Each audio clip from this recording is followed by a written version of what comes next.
Hello అండి. అందరికీ నమస్కారం. ఈరోజు మన స్టోరీ వచ్చేసి mister romantic devil episode number 2. Late చేయకుండా స్టోరీలోకి వెళ్ళిపోదాం. ఆ రోజు నైట్ ఇంటికి వెళ్ళిపోయాడు కానీ తనకు అస్సలు నిద్ర పట్టలేదు. ఎప్పుడెప్పుడు మార్నింగ్ అవుతుందా, కాలేజ్కి వెళ్దామా, తనని చూద్దామా అని ఉంది వివేక్కి. రాత్రంతా ఆమె గురించి ఆలోచిస్తూ గడిపాడు. లేచిన వెంటనే రెడీ అయి వెళ్ళిపోతుంటే వివేక్ వల్ల మామ్ అప్పుడే లేచి ఫ్రెష్ అప్ అయి దేవుడి గది దగ్గరికి వెళ్తుంది. ఇంతలో కంగారుగా వెళ్తున్న వివేక్ని చూసి, వివేక్ ఎక్కడికి రా ఇంత పొద్దున్నే అని అడగగానే కాలేజ్కమ్మా అన్నాడు. వాట్, కాలేజ్కా? ఏ కాలేజ్కి, ఎందుకు అని అడిగింది. అప్పుడు స్ట్రైక్ అయింది మనోడికి. హో అనుకొని, అది అమ్మ కాలేజ్కి కాదు, ఫ్రెండ్ వస్తున్నాడు కలవాలి అని చెప్తాడు. ఆహా అవునా, ఇంత పొద్దున్నే ఎవర్రా ఆ ఫ్రెండ్ నిన్ను కలిసేది, మీ బ్యాచ్ అంతా 10 అయితే కానీ లెయ్యరు అని అనగానే, అది అమ్మా అని నాంచుతుంటే, చెప్పు ఎవరా అమ్మాయి, వైష్ణవియేనా? అవునమ్మా. హో, కానీ తను జాబ్ మానేసిందమ్మా. అంతకు ముందున్న అడ్రస్లో కూడా వెతికాను, నో యూస్, 5 months బ్యాకే ఖాళీ చేశారని చెప్పారు. తన నెంబర్ ఉంది కానీ చాలా రోజుల నుంచి ట్రై చేస్తున్నా, నాట్ రీచబుల్. బట్ నిన్న కలిసింది. ఫ్రెండ్తో చెప్పి ట్రేస్ చూపిస్తే కాలేజీ నియర్ బై లొకేషన్ చూపిస్తుంది. నిన్న వెతికాను బట్ నో యూస్. ఈరోజైనా కాలేజ్కి వెళ్తుందేమో అని వెళ్ళి చూద్దామని వెళ్తున్నా అని అనగాని, ఓకే దేవుడికి మొక్కుకొని వెళ్ళు, తొందరగా కనిపిస్తుంది అని చెప్పగాని ఓకే అనేసి దేవుడి దగ్గరికి వెళ్ళి, దేవుడా నేను ఎప్పుడు కూడా ఏది అడగలేదు, ఊహ తెలిసినప్పటి నుంచి, ఎందుకు అంటే అడగకుండానే అన్నీ ఇచ్చావు నాకు, కానీ ఫస్ట్ టైం ఒకే ఒక్క కోరిక కోరుతున్నాను. ఎందుకో తనని చూసిన మొదటి రోజు అందరి అమ్మాయిల కంటే కొత్తగా అనిపించింది. ఒక డిఫరెంట్ అభిప్రాయం ఏర్పడింది. తనని కలవాలని వచ్చాను కానీ తను లేదు అని తెలిసిన క్షణం నా మనసు ఎందుకో భారంగా మారింది. తన మీదున్న నా తన మీద నాకున్న ఈ ఫీలింగ్ ఏంటి అనేది నాకు అర్థం కావట్లేదు, కానీ ఫస్ట్ అయితే తనని చూడాలి, తనతో మాట్లాడాలి. ప్లీజ్ గాడ్, తను ఎలా అయినా నాకు కనిపించేలా చెయ్యి ప్లీజ్ అని మొక్కుకొని బయటకు వచ్చేశాడు. వాళ్ళమ్మ వివేక్ని చూసి షాక్తో నోరెళ్ళబెట్టి మరీ చూస్తుంది. ఏంటి వివేక్, ఎప్పుడైనా గుడికి రమ్మంటే వచ్చావా? అట్లీస్ట్ హారతి తీసుకో అంటే కూడా తీసుకోకుండా వెళ్ళిపోతావు. అలాంటిది ఈరోజు మొక్కుకొని వెళ్ళు అంటే ఏదో మొక్కుకొని వచ్చేద్దాం అనుకుంటే అంతసేపు ఏం మొర పెట్టుకున్నావురా దేవుడికి అని అడుగుతుంది.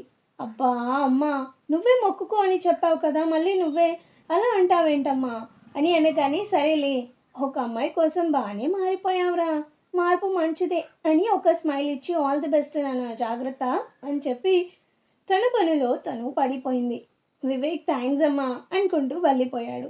వివేక్ వెళ్ళిన తర్వాత, దేవుడా వాడి సంతోషమే నాకు కావాలి, వాడు ఏం కోరుకున్నా అది జరిగేలా చూడు స్వామి, నీకు 101 కొబ్బరికాయలు కొడతా అని మొక్కుకుంది వివేక్ వాళ్ళ అమ్మ. ఇంతలో వివేక్ ఎప్పుడెప్పుడు చూడాలా అని ఆగమేఘాల మీద కాలేజ్ దగ్గరికి వెళ్ళిపోయాడు. అతని కళ్ళు మాత్రం ఒకరి కోసమే వెతుకుతున్నాయి. ప్రతి అమ్మాయి కొంచెం అలా కనిపించినప్పుడల్లా ఒక్కసారి ఆశగా చూసేవాడు, కానీ ఆమె మాత్రం కనిపించలేదు. సమయం గడుస్తుంది. అంతలో కాలేజ్ గేట్ దగ్గర ఒక ఆటో ఆగింది. ఆటోలో నుంచి దిగిన అమ్మాయిని వెనక నుంచి చూశాడు. అదే పెద్ద నల్లటి జుట్టు అల్లుకొని పెట్టుకుంది. దాంతో వైష్ణవికి ఆ రోజు తనని చూసి గుర్తొచ్చి తనే ఏమో అనుకున్నాడు, కానీ కాదు. వస్తుందేమో అని వెయిట్ చేస్తున్నాడు, కానీ సమయం గడిచిపోతుంది, కానీ తను మాత్రం రావట్లేదు. ఇంతలో వైష్ణవిని ఏడిపించిన సీనియర్ కనిపించాడు. వీడేంటి ఇక్కడ, ఆ రోజు వైష్ణవిని ఏడిపించింది వీడే కదా, వీడిక్కడున్నాడేంటి అని అనుకున్నాడు. ఎందుకంటే వాడు అదే కాలేజు వైష్ణవి సీనియర్ అని వివేక్కి తెలియదు కదా. వాడు వివేక్ని చూసి ఒక రకమైన ఎక్స్ప్రెషన్ పెట్టి చూసుకుంటూ కాలేజ్ లోపలికి వెళ్ళిపోయాడు. కానీ ఎలా తెలుసుకోవాలి తన గురించి, ఎవరిని అడగాలి, తను ఏ డిపార్ట్మెంటో తెలీదు. ఒక పని చేద్దాం, డైరెక్ట్ కాలేజ్ హెడ్ని అడిగితే అని అనుకున్నాడు, కానీ నేనెవరో తెలియదు. ఒక తెలియని అబ్బాయి వెళ్ళి ఒక అమ్మాయి గురించి డైరెక్ట్గా వెళ్ళి అడిగితే, మీరెవరు, మీకేం అవసరం, ఎందుకు చెప్పాలి అని సీరియస్ అయితే ఎలా అని అనుకొని, సరే డైరెక్ట్గా వెళ్ళి చెప్పేద్దాం అని అనుకొని వెళ్ళి అడుగుదామని గట్టిగా అనుకొని లోపలికి వెళ్ళాడు. వెళ్ళి హలో సార్, గుడ్ మార్నింగ్ అని చెప్పగానే హాయ్, ఎవరు అన్నట్టు ఒక లుక్ ఇచ్చాడు. చెప్పు బాబు, ఏ బ్రాంచ్, ఏంటి ప్రాబ్లం అని అడుగుతూనే ఉన్నాడు. సార్ నేను ఈ కాలేజ్ కాదు. ఈ కాలేజ్ కాదా, మరి ఎందుకు వచ్చావు అంటే, సార్ ఒక చిన్న ఇన్ఫర్మేషన్ కావాలి. ఏం ఇన్ఫర్మేషన్ కావాలి? ఒక అమ్మాయి గురించి సార్, తన డీటెయిల్స్ కావాలి. అమ్మాయి గురించి డీటెయిల్స్ కావాలా? ఎందుకు ఇవ్వాలి మీకు? అసలు ఎలా కనిపిస్తున్నాను నీ కంటికి? ఫస్ట్ మీరు బయటకు వెళ్ళండి. నా టైం వేస్ట్ చేయడానికి వచ్చారా? ఫస్ట్ అసలు బయట వాళ్ళని కాలేజ్ లోపలికి ఎలా అలో చేశారు? సెక్యూరిటీ సెక్యూరిటీ అని పిలుస్తున్నాడు ఆ హెడ్. దాంతో సార్ ఒక్క నిమిషం నేను చెప్పేది వినండి. మీరు చెప్పేదేంటి నేను వినేదేంటి, ముందు మీరు బయటకు వెళ్ళండి అనగానే, సార్ నేను Varma group of industries and రెస్టారెంట్స్కి అధినేత అయిన Dhananjay Varma one and only Sunny. ఏంటి? ఏంటమ్మా మళ్ళీ చెప్పు. మంచి పేరున్న వ్యక్తి పేరు వాడుకుంటే చెప్తాను అని అనుకున్నారా? అసలు ఆయన ఎంత గొప్ప వ్యక్తి, సొసైటీలో ఎంత గౌరవం ఉన్న వ్యక్తి, అలాంటి వ్యక్తి పేరు వాడుకోవాలని చూస్తావా అని అనగానే, అయ్యో సార్, సరే మీరు నమ్మట్లేదు కదా ఉండండి అని తన ఫ్యామిలీ పిక్ ఒకటి చూపిస్తాడు. అది చూసిన ఆ హెడ్ అయ్యయ్యో ఇలాంటివి మస్తు మంది మోఫింగ్ చేసి చూపిస్తున్నారు అనగానే వివేక్కి ఏం చేయాలో అర్థం కాలేదు. సరే 1 మినిట్ అని డాడీకి కాల్ చేస్తే ఎందుకు వెళ్ళావు, ఎవరో అమ్మాయి అని ఆరా తీస్తాడు అని, హా ఈ ఏరియా ఎమ్మెల్యే మాధవరెడ్డి అంకుల్ కదా అని కాల్ చేశాడు. హలో అంకుల్, నేను వివేక్ని. హా Vivek, tell me my boy, how you? I'm good uncle, after long time. హా అంకుల్, యాక్చువల్లీ ఒక చిన్న ఇన్ఫర్మేషన్ కావాలి అంకుల్. మా ఫ్రెండ్ ఒకడు ఉన్నాడు, వాడితో చిన్న పని ఉండే బట్ వాడి number not reachable uncle. So వాడి ఫ్రెండ్ ఇదే కాలేజ్లో చదువుతున్నాడంట. ఒకసారి అతన్ని కలిసి నెంబర్ తీసుకుందామని వచ్చి కాలేజ్ హెడ్ని అడిగితే ఎవరు నువ్వు అంటున్నారు, సో మీరు ఒకసారి మాట్లాడండి అనగాని, ఓకే నేను కాల్ చేస్తా 1 మినిట్ అని ఆ కాలేజీ హెడ్కి కాల్ చేస్తాడు. ఈయనేంటి ఈ టైంలో కాల్ చేస్తున్నారు అనుకొని, హలో సార్ చెప్పండి. సార్ ఈ టైంలో కాల్ చేశారు అనగాని, నీ ముందున్న అబ్బాయికి ఏ ఇన్ఫర్మేషన్ కావాలో చెప్పి పంపించు అనగాని, ఒక్కసారి ఓకే సార్ తప్పకుండా అని కాల్ కట్ చేసి, సారీ సార్, నిజంగా ధనుంజయ్ సార్ వాళ్ళ కొడుకు అని తెలియకుండా అలా మాట్లాడాను sir. I'm really sorry sir. కూర్చోండి, ఎవరి గురించి చెప్పాలో చెప్పండి సార్ చెప్తాను అనగానే, వైష్ణవి అనే అమ్మాయి డీటెయిల్స్ కావాలి. వైష్ణవీనా? హా అవును. ఏ బ్రాంచ్ సార్?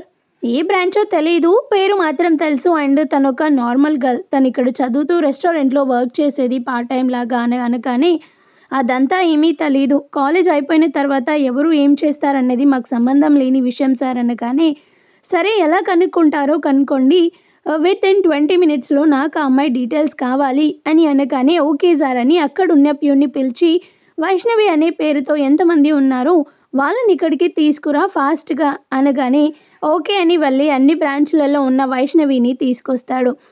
సార్ తీసుకొచ్చాను అనగానే వివేక్ ఎగ్జైటెడ్గా అందరి మొహాలు చూశాడు, కానీ ఎక్కడా తను కనిపించలేదు. సార్ మీకు కావాల్సిన అమ్మాయి ఉన్నారా సార్? లేదు. వీరయ్య, ఇంకా ఎవరైనా వైష్ణవి పేరు గల అమ్మాయిలు ఉన్నారా అనగానే, ఉన్నారు సార్ ఇద్దరు, కానీ వాళ్ళు ఈరోజు కాలేజ్కి రాలేదంట. అవునా, వాళ్ళు ఏ బ్రాంచో చెప్పు, వాళ్ళ డీటెయిల్స్ ఫోటో ఏమైనా ఉంటే చూపిస్తాను అనగానే, తనకి బ్రాంచ్ నేమ్ చెప్తాడు. దాంతో కాలేజ్ హెడ్ తన ముందున్న సిస్టంలో బ్రాంచ్ ఎంటర్ చేసి వైష్ణవి నేమ్ ఫిల్టర్ చేస్తే ఒక అమ్మాయి ఫేస్ వచ్చింది, కానీ అది తను అనుకున్న వైష్ణవి కాదు. ఇంకో అమ్మాయి డీటెయిల్స్ ఎంటర్ చేశాడు, దాంతో మన వైష్ణవి పిక్ వచ్చింది. అది చూసి వెంటనే ఎగిరి గంతేశాడు.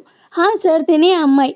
ఓ thank you sir, thank you so much అనగానే, థ్యాంక్ యూ అని ఆ బ్రాంచ్లో తన ఫ్రెండ్స్ ఎవరైనా ఉంటే రమ్మని చెప్పు అనగానే, ప్యూన్ వెళ్ళి వైష్ణవి ఫ్రెండ్స్ ఎవరు ఇక్కడ అనగానే, వనజ చందు ఇద్దరు మేమే అని చేతులు ఎత్తుతారు. దాంతో మిమ్మల్ని హెడ్ రమ్మంటున్నాడు అని పిలవగానే ఒకరి మొహాలు ఒకరు చూసుకొని, ఎందుకు పిలిచి ఉంటాడు, అది కూడా వైష్ణవి ఫ్రెండ్స్ అని, సరే ముందైతే వెళ్దాం పదా అని ప్యూన్తో కలిసి వెళ్తారు. అక్కడున్న వాళ్ళందరినీ చూసి వీళ్ళందరూ ఇక్కడ ఎందుకున్నారు, అసలు ఏం అర్థం కావట్లేదు అని లోపలికి వెళ్ళారు. సార్ పిలిచారంట అనగానే, అవునమ్మా మీ ఫ్రెండ్ వైష్ణవి కాలేజ్కి రావట్లేదా అని అంటే, తనకి కొంచెం తనకి హెల్త్ బాగాలేదు సార్, అందుకే రావట్లేదు. అవునా, సరే అయితే రేపు ఒకసారి కాలేజ్కి తీసుకురండి మార్నింగ్, కొంచెం ముఖ్యమైన విషయం గురించి డిస్కస్ చేయాలి అని చెప్పగానే, ఓకే సార్ అని చెప్పి వెళ్ళిపోతారు. కానీ వాళ్ళకేం అర్థం కాదు అసలు విషయం ఏంటి అని. వాళ్ళు వెళ్ళిపోగానే మిగతా స్టూడెంట్స్ని వెళ్ళిపోమని చెప్తారు. సో దాంతో వాళ్ళందరూ వెళ్ళిపోతారు. వెళ్ళిపోయిన తర్వాత, థ్యాంక్ యూ సార్, నేను రేపు మార్నింగ్ వస్తాను అండ్ పర్టిక్యులర్గా నేను తన కోసం వచ్చినట్టు తనకి తెలియకూడదు సార్, జస్ట్ మీరు వేరే దేని గురించైనా డిస్కస్ చేయండి అని వివేక్ చెప్పగానే, ఓకే బాబు, కానీ ఎందుకు సార్ ఆ అమ్మాయి గురించి డీటెయిల్స్ అడుగుతున్నారు అని అంటే, అమ్మాయి కదా సేఫ్టీ, నో ప్రాబ్లం సార్, నా వల్ల ఎవరికి ఏ ప్రాబ్లం రాదు. ఒక గ్యారంటీ నాది, నన్ను నమ్మొచ్చు, రేపు కలుద్దాం సార్ అని చెప్పి అక్కడి నుండి వెళ్ళిపోయాడు వివేక్. వెళ్తూ వెళ్తూ తనని ఒకసారి గుర్తు చేసుకుంటున్నాడు. ఎంత క్యూట్గా ఉండేది చిన్న పిల్లలాగా. అండ్ పాపం తను ఎన్ని ప్రాబ్లమ్స్ ఫేస్ చేస్తుంది. ఒక్కసారి తనతో మాట్లాడిన తర్వాత ఇంకా తన ప్రాబ్లమ్స్ అన్నీ తెలుసుకొని సాల్వ్ చేస్తాను అని అనుకుంటూ ఎప్పుడెప్పుడు చూస్తానా అని అనుకుంటూ వెళ్ళిపోయాడు. మధ్యలో ఫ్రెండ్ కాల్ చేశాడు, రంజిత్ అని. హలో, ఏరా నిన్న కాల్ చేసావు, నెంబర్ ట్రేస్ చేయమన్నావు, అసలు నెంబర్ ఎవరిది, ఎందుకు ట్రేస్ చేయమన్నావు, ఏదైనా ప్రాబ్లమా? లేదురా, నథింగ్ రా, ఏం ప్రాబ్లం లేదు, జస్ట్ చిన్న ఇన్ఫర్మేషన్ తెలుసుకోవడం అంతే. కానీ ఎక్కడున్నావు, వెళ్ళావా డ్యూటీకి? లేదురా, వెళ్తున్నా ఇప్పుడే. నిన్ను అడిగావు కదా, మళ్ళీ కాల్ కూడా లేదు, ఏం జరిగిందో అని నేనే కాల్ చేస్తున్నా అని చెప్పగానే ఏం లేదులే, కానీ అమ్మాయి అడ్రస్ తెలిసిందా అని అడుగుతాడు. ఇంకా లేదురా, ట్రై చేస్తున్నాను, ఖచ్చితంగా తెలుసుకుంటాను రా. థ్యాంక్స్ రా, బట్ వీలైనంత తొందరగా తెలుసుకో. అండ్ వాళ్ళ ఫ్యామిలీ డీటెయిల్స్ ఏమైనా తెలిసాయా అని వివేక్ అడగగానే లేదురా, కనుక్కుంటాను, త్వరలోనే శిక్ష కూడా పడేలా చేద్దామని అంటాడు రంజిత్. నువ్వు దాని గురించి ఏం వర్రీ అవ్వకు, ఏదైనా తెలిస్తే నీకు కాల్ చేసి చెప్తానులే, ఓకేనా? సరే, నేను వెళ్తున్నాను స్టేషన్కి, మళ్ళీ చేస్తా అని రంజిత్ అని ఏదైనా అవసరమైతే కాల్ చేయని కాల్ కట్ చేశాడు రంజిత్.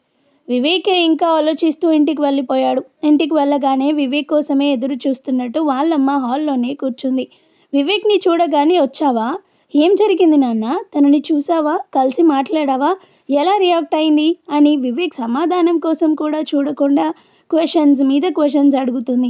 అమ్మా వెయిట్ వెయిట్, తనని కలవలేదు. ఏంటి, కలవలేదా? ఎందుకు? పా కంప్లీట్గా చెప్పే వరకు వినమ్మా. యాక్చువల్గా ఏం జరిగిందంటే అని అక్కడ జరిగింది మొత్తం చెప్పాడు. హో, అయితే రేపు చూడబోతున్నావన్నమాట. అవునమ్మా, తనని చూసి చాలా రోజులైంది. ఏంట్రా అంతలా అమ్మాయిని చూడాలని ఆరాటపడుతున్నావు, లవ్ చేస్తున్నావా? అమ్మా, లవ్ అని కాదు, కానీ ఎందుకో అమ్మాయి నాకు స్పెషల్గా అనిపించింది. యుఎస్లో ఉన్నప్పుడు నా ఫ్రెండ్స్, నా చుట్టుపక్కల అందరినీ చూశాను, కానీ ఎవ్వరూ ఇలా అనిపించలేదు. అందరూ కూడా సెల్ఫిష్ అయిపోతున్నారమ్మా. అవసరం కోసం వాడుకోవడం, అవసరం తీరిపోయాక వదిలి వెళ్ళిపోవడం, ఎవరిని పట్టించుకోకపోవడం. కానీ తను చదువుకుంటూ జాబ్ చేస్తూ తన ఇంట్లో వాళ్ళని చూసుకుంటుంది అంటే గ్రేట్ కదా. ప్రజెంట్ జనరేషన్లో వాళ్ళు హ్యాపీగా ఉంటే చాలు అనుకునే వాళ్ళు ఉన్నారు. కాలేజ్కి వెళ్ళి రావడమే గొప్ప, అప్పటికే ఏదైనా చెప్తే అలసిపోయాను అని చెప్తూ ఉంటారు. కానీ తను కాలేజ్కి వెళ్ళి పార్ట్ టైం జాబ్ చేస్తుంది అంటే ఎంత గ్రేట్ అమ్మా. గ్రేటేలే. సరే అమ్మా, నేను ఫ్రెష్ అయ్యి వస్తాను అని తన రూమ్లోకి వెళ్ళిపోయాడు వివేక్. ఇక్కడ చందు, వనజ కాలేజ్ నుంచి ఇంటికి వెళ్ళి కాలేజ్లో జరిగింది చెప్పడం, దాంతో రేపు రమ్మన్నారు అని చెప్పగానే తనకి టెన్షన్ స్టార్ట్ అయింది. అబ్బా, ఏం అయ్యుండదులే, ప్రతి చిన్నదానికి టెన్షన్ పడతావు అని చందు అనగానే అంతే అంటావా, నార్మల్గానే పిలిచారా అని అడుగుతుంది. అబ్బా వైషు, ఎందుకు రమ్మన్నారు అన్నది రేపు కాలేజ్కి వెళ్తే తెలుస్తుందిలే అని అనుకుంటూ మాట్లాడుకుంటుంటే లచ్చమ్మ పడుకొని లేచి వీళ్ళ దగ్గరకు వచ్చి కాలేజ్ అయిపోయిందా తల్లి, ఇంత త్వరగా వచ్చారు అని చెప్పగానే లేదమ్మా, మళ్ళీ వెళ్ళాలి అంటారు. అవునా, తినేసి వెళ్ళండమ్మా అని చెప్పింది. ఆ సిట్యువేషన్ జరిగి ఇల్లు ఖాళీ చెయ్యాలి అన్నప్పుడు లచ్చమ్మకి చందు విషయం అంతా వివరించాడు. చందు జరిగిన విషయం అంతా. అప్పుడు తను చాలా బాధపడింది, భయపడింది కూడా. ఒక మనవరాలు జీవితం అలా అయిపోయింది. నా బిడ్డ అల్లుడు అది చేసిన దానికి తట్టుకోలేక వాళ్ళు చనిపోయారు. ఇదైనా ప్రశాంతంగా ఉంటుంది అంటే ఇప్పుడు దీనికి ఇలా జరుగుతుంది. మనం ఇక్కడి నుంచి ఎక్కడికైనా వెళ్ళిపోదాం తల్లి అని లచ్చమ్మ బాధపడుతుంటే భయపడాల్సింది ఏమీ లేదమ్మా, మేమందరం ఉన్నాం కదా, తనకి ఏ ప్రాబ్లం లేకుండా మేం చూసుకుంటాం, మమ్మల్ని నమ్మండి, మధ్యలో చదువు ఆపేస్తే తను ఏం చేస్తుంది ఫ్యూచర్లో అని తనకి నచ్చజెప్పారు. దాంతో ఆమె కూడా ఒప్పుకుంది. ముందు మనం ఇక్కడ నుండి ఖాళీ చేసి వెళ్ళిపోదాం, అక్కడ మేము కూడా మీతోనే ఉంటాం, అందరం కలిసే ఉందాం అని చెప్పి కాలేజ్కి దగ్గరలోనే చూసి ఇదంతా ప్లాన్ చేశారన్నమాట. అలా టెన్షన్తో వైష్ణవి, ఇక్కడ ఎగ్జైట్మెంట్తో వివేక్ ఇద్దరూ కూడా నిద్రలేని రాత్రిని గడిపేశారు ఆ రోజు. ఉదయం అలారం మోగముందే వివేక్ కళ్ళు తెరిచాడు. సాధారణంగా అయితే ఉదయం లేట్గా లేచి జిమ్ చేసి ఫ్రెష్ అప్ అయ్యి కాసేపు తన ఫ్రెండ్స్తో చిట్చాట్ చేసి తన ఇష్టమైన టైంకి రెడీ అయ్యేవాడు. కానీ ఈరోజు మాత్రం ఏదో తెలియని ఉత్సాహం అతని మనసులో ఉంది. అదేంటో తెలిసిందే కదా మనకి. మంచం మీద నుంచి లేచి కిటికీ దగ్గర నిలబడ్డాడు. వెంటనే అతని మనసులో వైష్ణవి రూపం మెదిలింది. నన్ను గుర్తుపడుతుందా అసలు మాట్లాడితే ఎలా రియాక్ట్ అవుతుందో, అసలు ఏం మాట్లాడాలి, ఎలా స్టార్ట్ చేయాలి అని ఆలోచిస్తూ తనలో తానే చిరునవ్వు నవ్వుకున్నాడు. వాష్రూమ్లోకి వెళ్ళి ఫ్రెష్ అయి బయటికొచ్చాడు. వార్డ్రోబ్ తెరిచి చాలాసేపు డ్రెస్సులు చూస్తూ నిలబడ్డాడు. తనకేది నచ్చట్లేదు. రోజైతే నార్మల్గా చేతికి ఏది దొరికితే అది, ఏది కనిపిస్తే అది వేసుకునేవాడు. కానీ ఈ రోజు ఎందుకో ఏది కూడా నచ్చట్లేదు. చివరికి ఒక light blue shirt, black jeans తీసుకున్నాడు. అద్దం ముందు నిలబడి షర్ట్ వేసుకుంటూ మళ్ళీ తనని తాను చూసుకున్నాడు. జుట్టు సెట్ చేసుకుంటూ వాచ్ పెట్టుకుంటూ మరోసారి అద్దంలో చూసుకొని మురిసిపోతున్నాడు వివేక్ వర్మ. నువ్వెప్పటి నుంచి ఒక అమ్మాయి గురించి ఇంతలా ఆలోచించడం మొదలుపెట్టావురా అని తనని తానే ఆట పట్టించుకుంటున్నాడు. అదే సమయంలో గది తలుపు తెరుచుకొని లోపలికొచ్చింది అతని తల్లి. చేతిలో టీ కప్ ఉంది. గుడ్ మార్నింగ్ రా వివేక్. హో, లుకింగ్ గ్రేట్ అని నవ్వుతూ లోపలికొచ్చింది. థ్యాంక్ యూ అమ్మా అంటాడు. వివేక్ వెంటనే అద్దంలో చూసుకుంటూ నవ్వుకుంటాడాన్ని గమనించింది. ఏంట్రా, ఈరోజు అద్దం కూడా నిన్ను చూసి సిగ్గుపడుతున్నట్టుంది. ఇంత హ్యాపీగా ఉన్నావో. ఎప్పుడు ఇలాగే హ్యాపీగా ఉండాలిరా నువ్వు అనగానే అని ఒక చిన్న స్మైల్తో మామ్ అని కొంచెం తడబడుతూ పిలిచాడు వివేక్. చెప్పు. ఒక అమ్మాయితో మాట్లాడాలి అనుకుంటే ఎలా మాట్లాడాలమ్మా అని అడిగాడు. దాంతో ఆ ప్రశ్న విన్న వెంటనే ఆమె కనుబొమ్మలు పైకి లేచాయి. ఏమన్నావు అని ఆశ్చర్యంగా అడిగింది.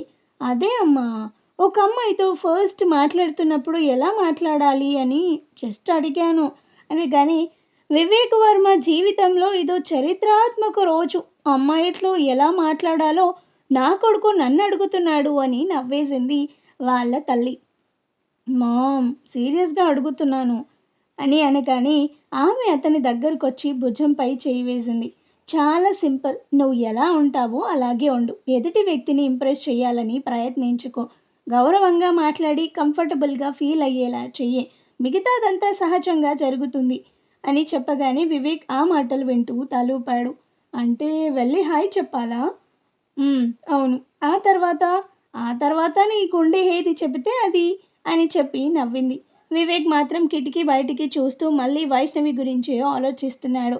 ఈరోజు ఆమెని మళ్ళీ చూడబోతున్నాననే ఆలోచన అతని గుండె వేగాన్ని పెంచుతుంది. ఎందుకో నిన్నటి వరకు సాధారణంగా కనిపించిన ఉదయం ఈరోజు మాత్రం అతనికి చాలా అందంగా అనిపిస్తుంది. సరేరా, కిందికొచ్చాయి, రెడీ అయ్యి టిఫిన్ చేసి వెళ్దు కానీ అనగాని హా అమ్మా వస్తాను అంటాడు. రెడీ అయ్యి కావలసినవన్నీ తీసుకొని ఒకసారి మళ్ళీ చూసుకొని కిందికి వెళ్ళిపోతాడు. కిందికి వెళ్ళేసరికి ధనుంజయ్ కూడా టిఫిన్ చేయడానికి కూర్చుంటాడు. కిందికి వస్తున్న వివేక్ని చూసి ఏంట్రా పొద్దున్నే రెడీ అయ్యారు, ఎక్కడికి వెళ్తున్నారు అని అడుగుతాడు. వివేక్ వెంటనే వాళ్ళమ్మకి ఏం చెప్పొద్దు అని సైగ చేస్తాడు. దాంతో తను సైలెంట్గా ఉంది. ఎక్కడికి లేదు నాన్న, ఫ్రెండ్ వాళ్ళ బ్రదర్ది మ్యారేజ్ ఉంది అని అనగానే అవునా, సరే సరే ఎంజాయ్ అని అందరూ కలిసి బ్రేక్ఫాస్ట్ చేసి ఎవరి వర్క్కి వాళ్ళు వెళ్ళిపోతారు. ఇక్కడ వైష్ణవి కూడా రెడీ అవుతూ ఉంది. టెన్షన్గా ఉంది అని వైష్ణవి అనగానే ఏం టెన్షన్ లేదు, ఏం అయి ఉండదు, నువ్వు కాలేజ్కి రావట్లేదు కదా, అటెండెన్స్ పర్సంటేజ్ తక్కువ ఉంది కదా, దాని గురించి అడగటానికి పిలిచి ఉంటాడు అని అనగానే తను కూడా కొంచెం నార్మల్ అయింది. ఇంకా బుర్కా వేసుకుంది. అందరూ కలిసి కాలేజ్కి వెళ్ళడానికి రెడీ అయ్యారు. మరి అక్కడికి వెళ్ళాక తనని గుర్తుపడుతుందా? అసలు వివేక్ ఎలా మాట్లాడతాడు? తను కాలేజ్కి రాకపోవడానికి అసలు కారణం తెలుసుకుంటాడా? ఇప్పుడు జెంటిల్మెన్ లాగే ఉన్నాడు కదా, మరి టైటిల్లో డెవిల్ అని పెట్టారేంటి అని కొంతమందికి డౌట్ రావచ్చు ఈ 2 ఎపిసోడ్స్ చదివిన తర్వాత. సో ఇంత రొమాంటిక్గా ఉండే వివేక్ ఎలా డెవిల్గా చేంజ్ అవుతాడు? ముందు ముందు స్టోరీ ఎలా ఉండబోతుంది అనేది చూద్దాం. స్టోరీ నచ్చితే లైక్ చేయండి, షేర్ చేయండి అండ్ అలాగే ఎలా ఉంది ఏంటి అనేది కామెంట్ చేయండి. స్టోరీ విన్న తర్వాత హైప్ ఆప్షన్ని క్లిక్ చేసి పాయింట్స్ కూడా ఇవ్వండి. Thank you.